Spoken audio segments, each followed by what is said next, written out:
¿Ha entrado la muerte en tu camino sin que la invitaras, ignorando las puertas cerradas y las ventanas trancadas, llevándose a un ser amado y dejando una silla vacía?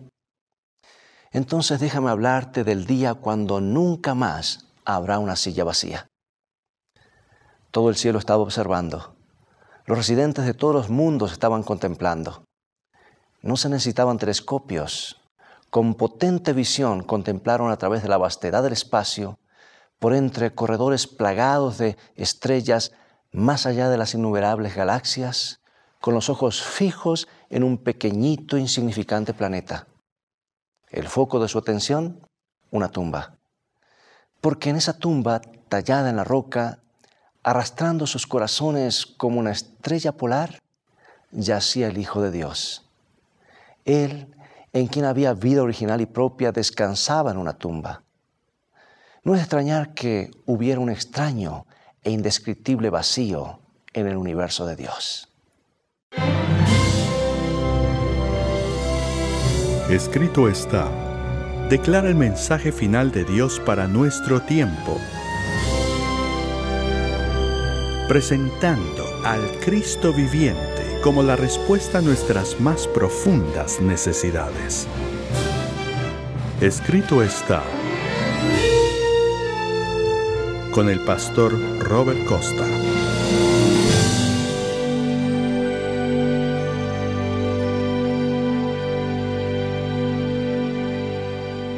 Había pasado una solitaria noche, como pasan todas las noches, y los primeros rayos del sol habían anunciado la llegada de uno de los días más extraños de la historia. Pues Jerusalén tembló en el epicentro de todo. En todas las mentes y todos los labios estaban los extraños acontecimientos del día anterior. Las personas se reunían en pequeños grupos y los narraban vez tras vez preguntándose qué significado tendrían estas cosas. Los enemigos de Jesús de Nazaret finalmente habían logrado crucificarlo, pero no había sido una ejecución común. Toda la naturaleza había protestado por su muerte. El sol se había negado a alumbrar, dejando al Gólgota en una atemorizante oscuridad que llenó de culpa los corazones de los participantes y los espectadores. Las burlas, los insultos fueron silenciados por el terror.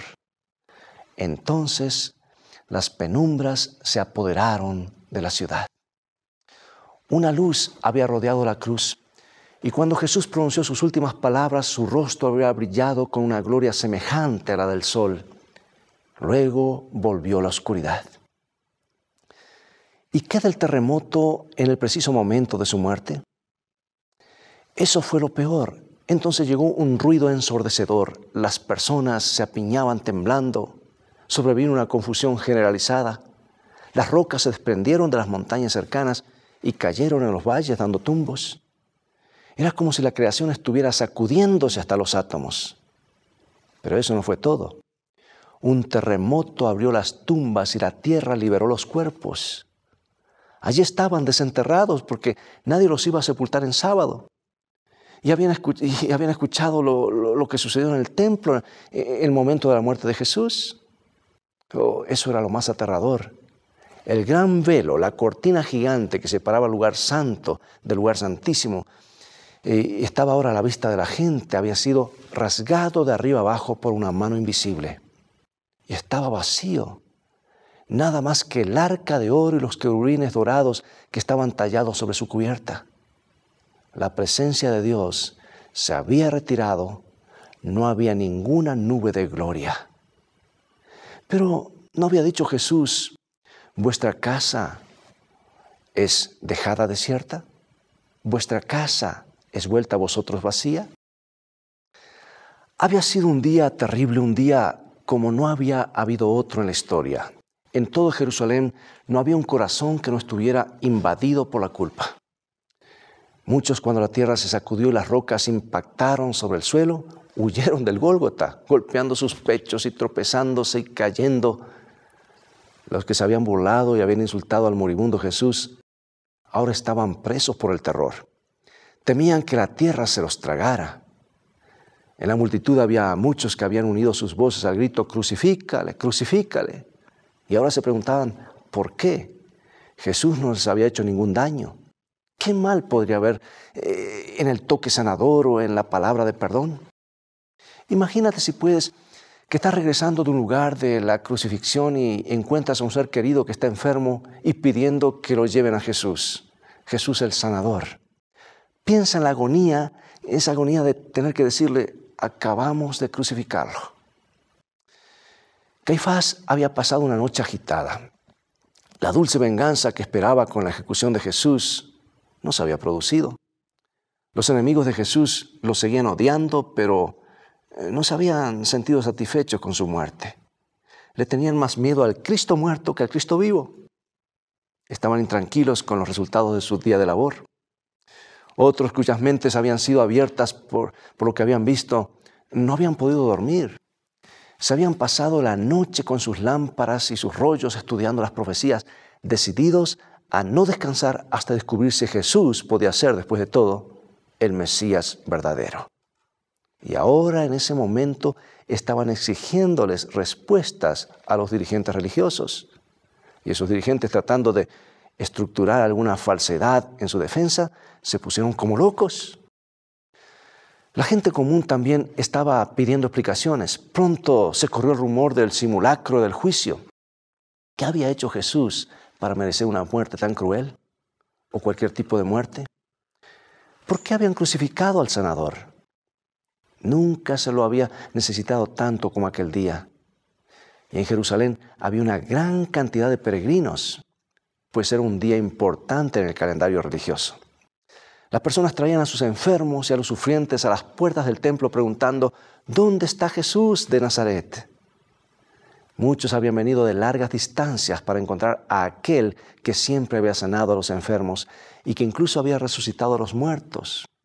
Y por todas partes se escuchaba el clamor, queremos al sanador, queremos al sanador. No había nadie ahora para sanar a los leprosos, nadie que hablara una palabra de perdón, nadie para consolar a los quebrantados de corazón. Y los oficiales del templo no podían decirles por qué. Las personas seguían pidiendo a Jesús.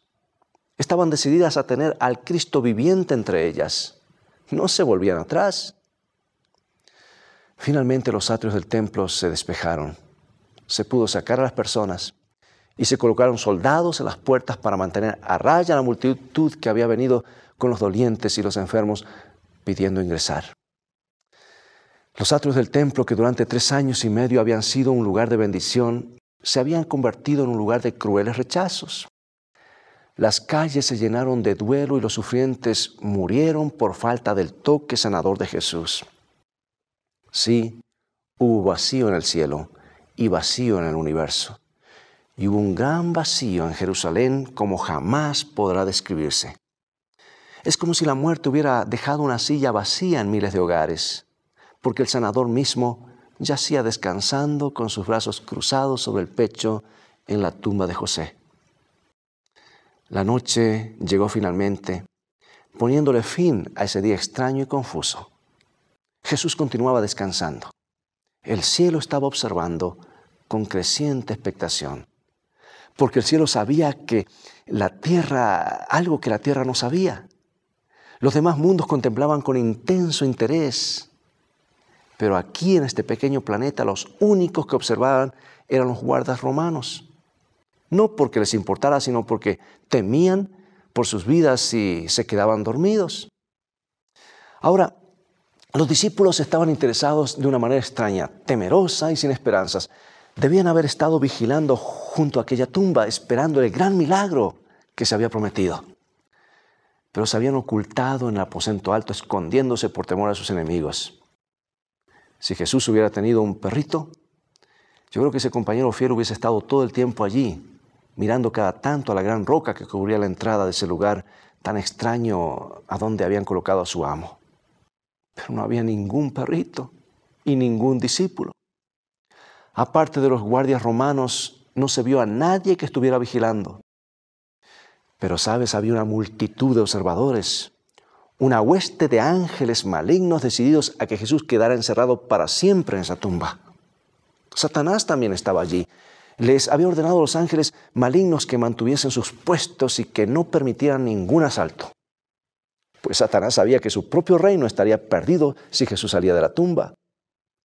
Pero también los ángeles de Dios estaban allí, ángeles poderosos que vigilaban la tumba, esperando tranquila pero ansiosamente que llegara el momento cuando abrirían sus bocas para dar la bienvenida al príncipe de la vida.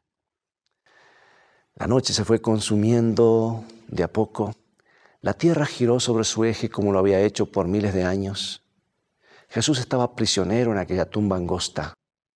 La piedra estaba aún en su lugar. El sello romano no había sido roto ni tocado.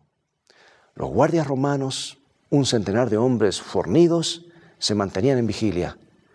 Ningún cautivo había estado tan custodiado a manos de sus enemigos. Así pensaban los hombres en su debilidad. Había llegado la hora más oscura. Los primeros rayos del sol estaban por comenzar a desalojar la noche. Todo el cielo esperaba conteniendo el aliento. De pronto, el momento había llegado. El Padre dio la orden. El ángel más poderoso del cielo se dirigió raudo hacia la tierra, partiendo la oscuridad a su paso, con el rostro iluminado y las vestiduras blancas como la nieve. Tan pronto como sus pies tocaron el suelo, la tierra tembló bajo su pisada. Ya no importaron las órdenes que Satanás había dado. La hueste del mal cayó hacia atrás y Satanás cayó con ella. Huyeron de la presencia de un ángel, el ángel que había ocupado el lugar que había dejado vacante Lucifer. El poderoso ángel Gabriel se acercó a la tumba, hizo rodar la pesada piedra como si se tratara de un guijarro. Se sentó sobre ella. Todo el cielo se iluminó con la gloria de los ángeles. Los guardias romanos cayeron al suelo impotentes. ¿Dónde estaba ahora el poder de Roma?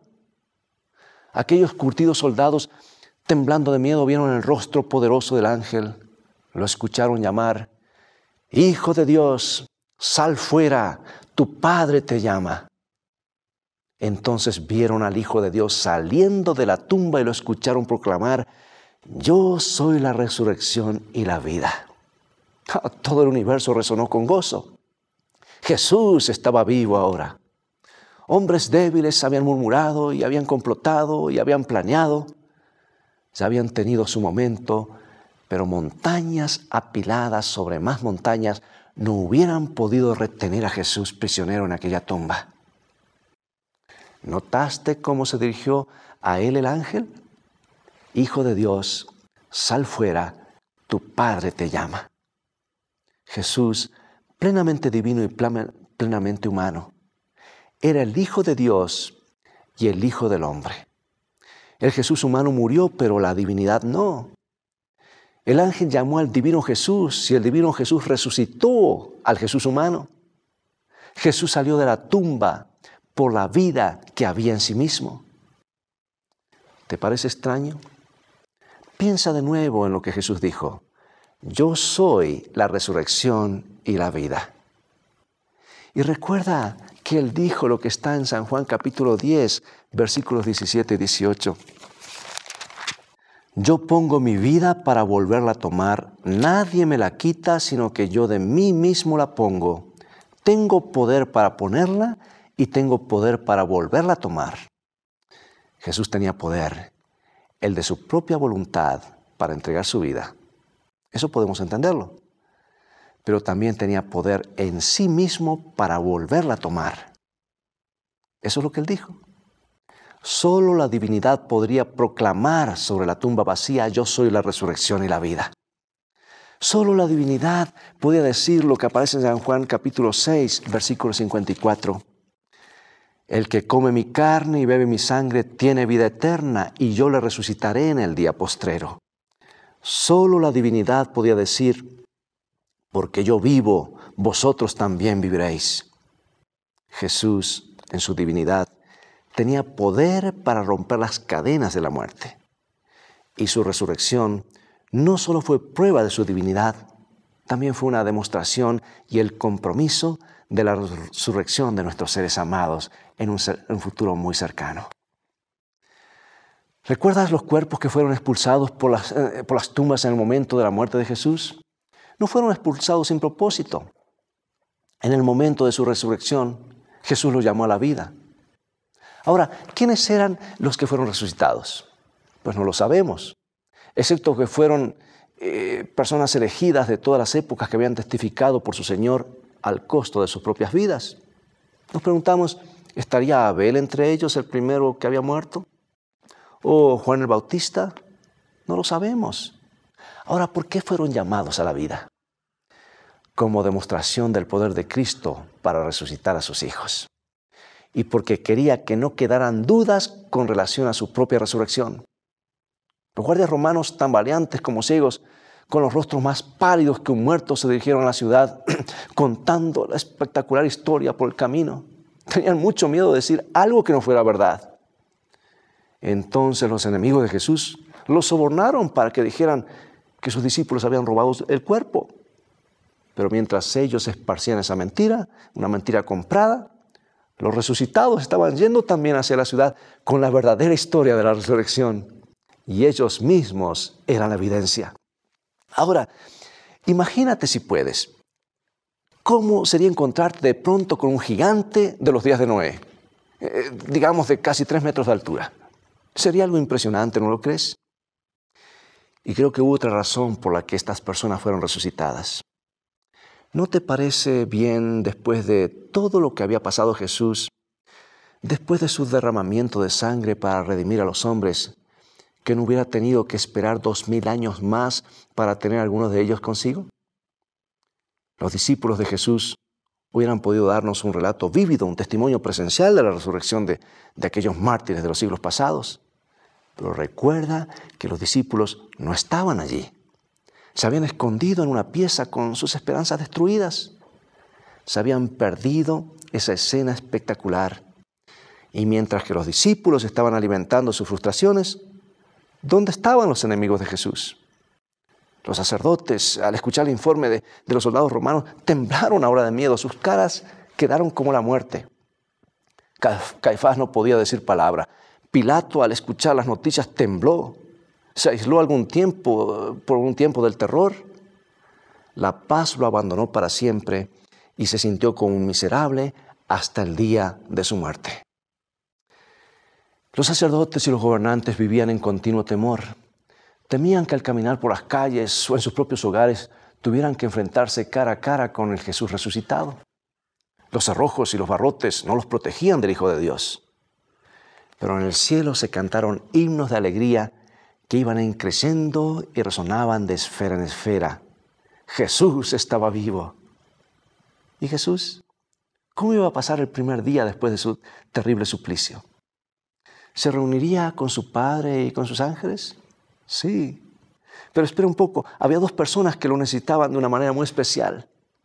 Una de ellas era María, a quien había perdonado tantas veces.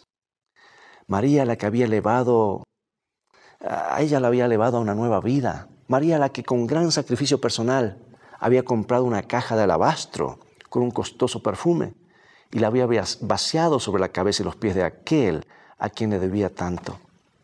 María, la que aún ahora estaba junto a la tumba llorando sin consuelo, angustiada por la idea de que podía haber estado equivocada. Antes tendría que sanar las heridas de María. Pero también había alguien más que necesitaba a Jesús. Pedro también necesitaba a Jesús, casi tanto como María.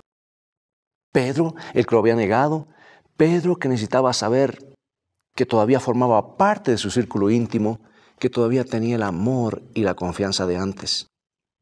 Entonces Jesús se ocupó de eso. ¡Oh, qué Salvador! ¡Y qué día! Antes de que terminara aquel día especial, Jesús se hizo un tiempecito para caminar con 2 de sus seguidores en el camino de Emaús y darles un estudio bíblico personal. Finalmente, para que el día fuera completo, se presentó en persona en el aposento alto, donde se escondían sus más cercanos, y les devolvió la paz, les devolvió la esperanza, les devolvió la vida a esos corazones que habían sido lacerados por la duda y el desánimo. Nunca ha habido un día más estremecedor, y nunca lo habrá, hasta que Jesús irrumpa en los cielos con una gloria como este pequeño planeta jamás imaginó. ¿Recuerdas cómo tembló la tierra cuando se acercó un ángel poderoso para llamar a la vida al Hijo de Dios? Entonces imagínate, piensa si puedes imaginarte en cómo temblará esta tierra rebelde cuando se aproximen todos los ángeles del cielo. 10,000 veces 10,000, más miles de millares y millones. ¿Sabes? Las palabras jamás podrán describir la gloria de ese día de la resurrección, cuando Jesús llamará a la vida no solo a unos pocos, sino a todos los que duermen en su nombre. Las palabras jamás podrán describir la emoción de esa gran reunión. Y entonces, si tan solo estamos listos, nuestro Señor nos tomará consigo en las nubes de ángeles, juntos con los que hayan resucitado, con Juan y contigo y con María y con Alicia, y nos llevará a todos al hogar. Por fin en casa. Se habrá acabado el paréntesis de pecado. Se habrá acabado el sufrimiento para siempre. Tras en mi vivir, mi propia senda más frustrada fui. Hoy puedo entender el paso hacia ti, tu perfecta voluntad.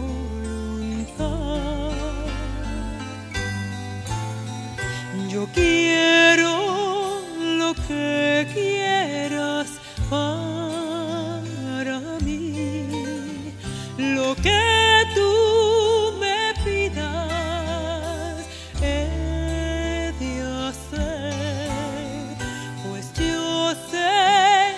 Sabes lo que es mejor. Yo quiero lo que quieras tú. Tal vez pasaré por tiempos duros, lejos del hogar, mas tras la aflicción el gozo vendrá, pues tu amor me guardará.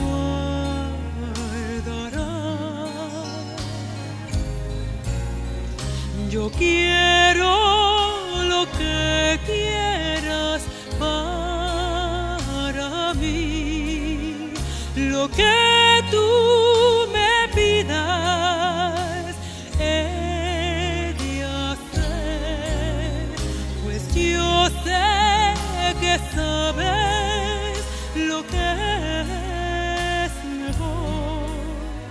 Yo quiero lo que quieras tú. Contenta estoy, me has enseñado a rendirme a ti, confiando estoy en tu voluntad.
que quieras tú.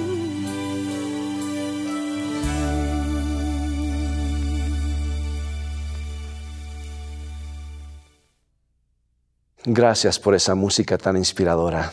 Oremos. Padre Celestial, estamos asombrados y sobrecogidos por el drama de la redención. Gracias por la esperanza que brota en nuestros corazones al revivir esas memorables horas finales de la vida y la resurrección del Salvador. Que esa esperanza desplace al temor, la duda y el desánimo, y especialmente la tristeza. Porque gracias a lo que sucedió aquel día, nunca más habrá una silla vacía. Gracias, Señor. En tu precioso nombre lo pedimos. Amén.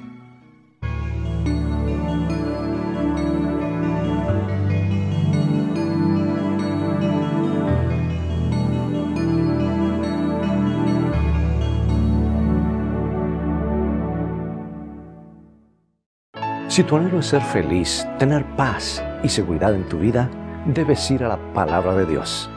Pues felicidad comienza con fe, y la fe viene por oír y estudiar la palabra de Dios. Visítanos en nuestro sitio de internet escritoestá.tv, donde encontrarás abundancia de materiales y estudios bíblicos que te ayudarán en tu caminar diario con Dios, a conocer mejor a Jesús y a gozar de un compañerismo real con Él. También podrás gozar de los devocionales cortos Una mejor manera de vivir. Son como perlas de esperanza y ánimo para comenzar cada día tomado de la mano de Dios. Visítanos ahora mismo en escritoestá.tv. Dios te bendiga y recuerda, tú vales mucho para Jesús. Él te ama más de lo que puedes imaginar.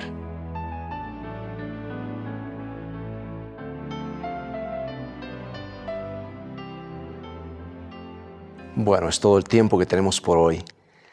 Ha llegado el momento de despedirnos. Gracias a que Jesús resucitó, hoy tenemos esperanza de vida eterna. A veces podemos estar acongojados por nuestros problemas que aparentemente no tienen solución, pero recuerda que si Él tuvo la solución para el problema de la muerte, también tiene la solución para el problema de los vivos. Por eso te invito a continuar estudiando los mensajes de esperanza de la palabra de Dios. Visítanos en nuestro sitio de internet escritoestá.tv, donde podrás obtener una variedad de estudios bíblicos que te ayudarán en tu crecimiento espiritual. Dios te bendiga y recuerda, escrito está, no solo de pan vivirá el hombre, sino de toda palabra que sale de la boca de Dios.